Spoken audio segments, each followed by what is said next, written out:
Recognize the gentlelady from New York, Ms. Stefanik. Thank you, Mr. Chairman. On the morning of January 4th, Mr. Secretary, you were in the critical care unit.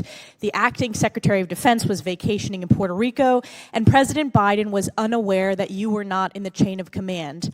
Now, as you know, I represent Fort Drum in the 10th Mountain Division, which you know well. Thank you for your service there in the North Country. But on this same date of January 4th, do you know how many 10th Mountain Division soldiers were deployed and are still deployed today in Iraq and Syria in support of Operation Inherent Resolve?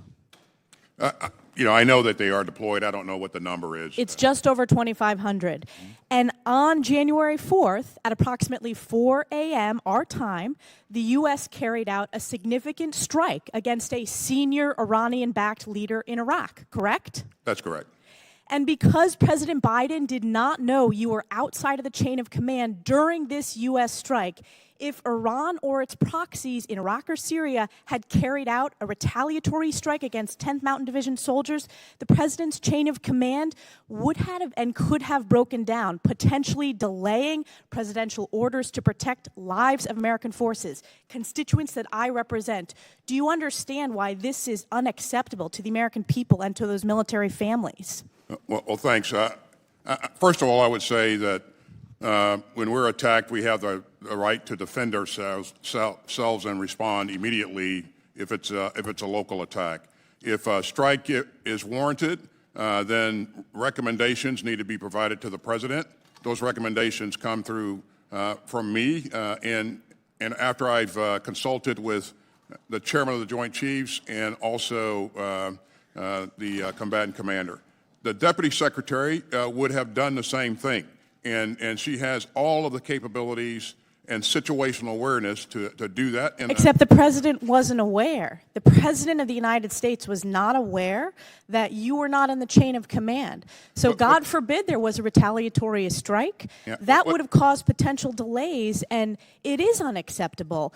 Let me ask you this. What disciplinary action would a junior service member face if he or she failed to properly notify their chain of command and failed to report for duty? If a service member was in a hospital, I think the chain of command would be concerned about why they were in a hospital and make sure that they're doing the right things to take care of them and their families. But don't you think it's their responsibility to notify their commanding officer? I think the answer is yes. Possible, yes. In my case, I would expect that my organization would do the right things to notify senior leaders if I am the patient in the hospital. Yeah.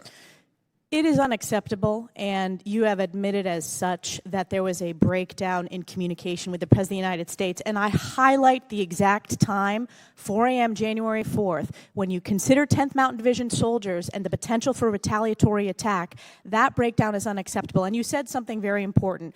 You said there was never a break in command and control. But yet the President of the United States was not aware that you were outside of the chain of the command. So is the President not a part of this command and control? Don't you believe that the Commander-in-Chief and the SecDef, that is critical for command and control?